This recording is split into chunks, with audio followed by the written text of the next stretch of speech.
it's Lindsay. Welcome back to The Wandering Reader. Today I'm going to be talking about my top 5 books that I read this spring. So this is not particularly a type of video that I've done on my channel before, but I thought it was a good way of sort of rounding up all of the books that I really enjoyed during the last 3 months. So it's definitely going to be a video that I do kind of like in the future. So these are all of the ones that I read in spring. So this covers April, May and June. Like I said, 5 books to talk to you about. Let's jump in. Okay, the first book that I want to talk to you about today is Daisy Jones and the Six by Taylor Jenkins Reid. This is a book that I've talked quite a bit about on my channel already, and I have done an individual review of this, so I will leave it linked up in the cards or in the description box down below, whichever I remember to do. This is Taylor Jenkins Reid's latest book, and it follows a band called The Six, and they add Daisy to the band to make this new album. And the book is basically about this album that they make. It talks about the process, it talks about what's going on in the band, how Daisy joined the band, the sort of repercussions of that.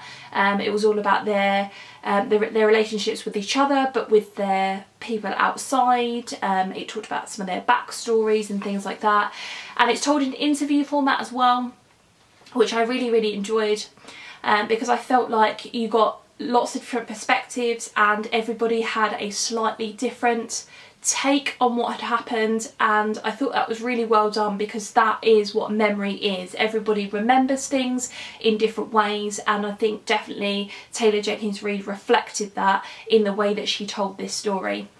I have put the audiobook of this on my wish list to read the book again at some point.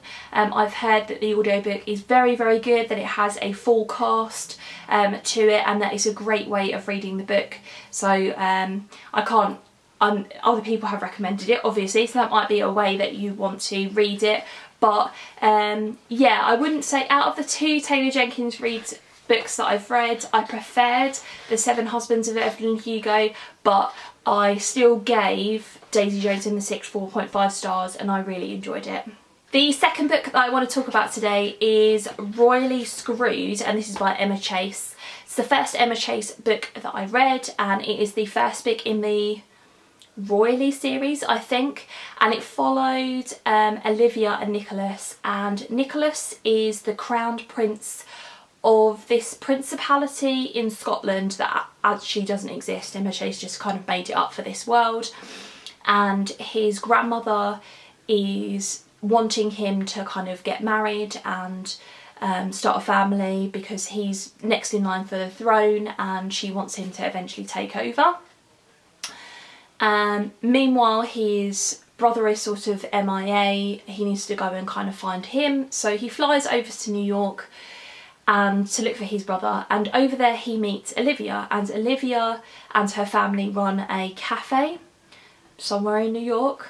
If it said it in the book, I've forgotten where it is now. But Nicholas and his security go into the cafe one night after they've been drinking, just to sort of, you know, get some coffee, and because they think it's quaint and that sort of idea. And while they're in there, Nicholas propositions Olivia. She's kind of the one that's on duty, or she's working at that particular point, and he propositions her because he's drunk, and she throws a pie in his face from what I remember. And then I think he goes back the next day to apologise, and the 2 of them start seeing each other basically. And I thought it was a really great story. So I found out from reading that book that I quite like the idea of royal romance. You know, I loved films like, my god, what was the one with Anne Hathaway in it? The Princess Diaries. The first Princess Diaries film, not the second, because I've recently rewatched the second and I thought it was absolute trash. But the first one I watched over and over again when it first came out, and I again rewatched it recently and think it's absolutely fantastic. So I think those types of stories appeal to me anyway. So yeah, this one really did, and it's part of a series, so I've got more books to read in that series if I want to.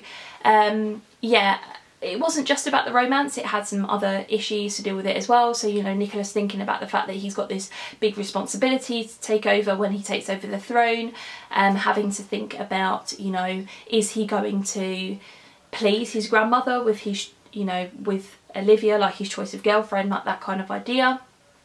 But also like some stuff to do with his brother and why his brother isn't coping that well at the moment and things like that. And I thought all of those things were really well done. It does get quite steamy at times in here, but I thought those particular scenes were well done as well. Yeah, overall a really fun read, and I would definitely recommend it. The third book that I want to talk about is Risky Play by Rachel Van Dicken. Again, the first Van Dicken book that I've ever read. I've got lots more on my Kindle to read now. I picked this one up because I got an e-arc of Kicking It, which is the second book in this series. I think it's called the Red Card series, and these are sports romances. So this one follows Mackenzie and Slade, and Mackenzie is, at the beginning of the book, she's on a plane to go on her honeymoon, and basically her husband kind of left her at her husband-to-be, sorry, left her at the altar, and, you know, it's taken her quite a while to kind of get over, well, she isn't over it. I don't know why I'm saying that, she isn't over it. Obviously it's like completely devastating what happened, and so she decides to go on the honeymoon that she had booked. I think it's the honeymoon. Either that, or she decides just to go kind of go on holiday and get away from everything.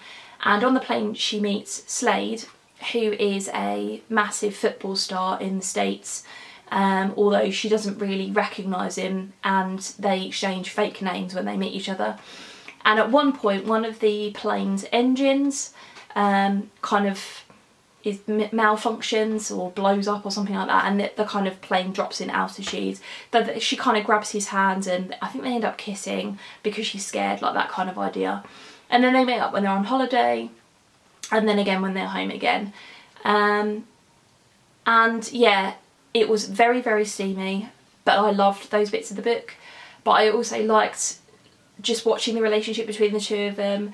I liked the idea of watching Slade and his career and his training sessions and things like that.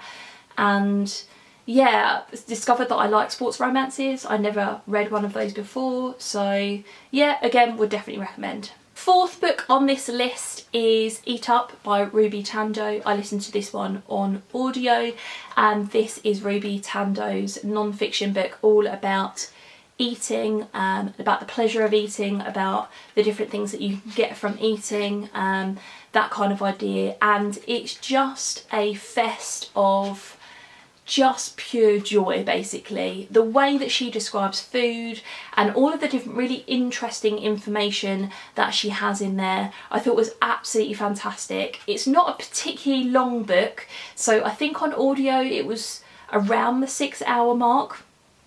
So I'm guessing like in print form that would be sort of around 200 pages. So it's not particularly long. I do want to buy a physical copy of it because it has some recipes in there that I'd really like to try. But it was a pleasure to read, and Ruby Tandoh narrates the audiobook herself, so I would definitely recommend that way of reading it. But yeah, just a pure pleasurable read. And the last book that I want to put on this list is Born a Crime by Trevor Noah. Again, another audiobook that I listened to, again, another one where Trevor Noah narrates it himself.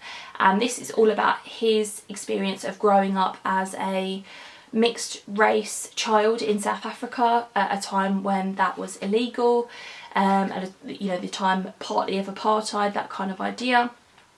And it's about his experience of growing up, and he has lots to say about his experience of being a mixed race child, but he also talks a lot about just growing up in South Africa anyway, and also, you know, just growing up, the whole idea of growing up. You know, some of his experiences are very unique to him, some of his experiences are unique to South Africa, but some of his experiences are, you know, linked to the idea of being a child, you know, the typical things that you would see in childhood. And it was a nice blend of those three things.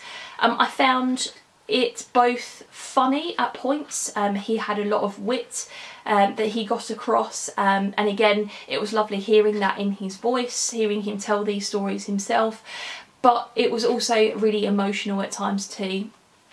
And I learned an awful lot about South Africa at this particular time that I was vaguely aware of some things. Obviously knew about apartheid and things like that, but not the ins and outs so much, and I felt like I got so much more insight into it through listening to this. But at the same time, you know, it wasn't sort of like a just throw loads of facts at you, because it was a memoir, because it was told by Trevor Noah. It was just so pleasurable, so digestible, so interesting, so would definitely recommend that too. So there you go guys, they are the top 5 books that I read this spring. I'd love to have a chat with you in the comments below. Have you read any of these books? What did you think of them?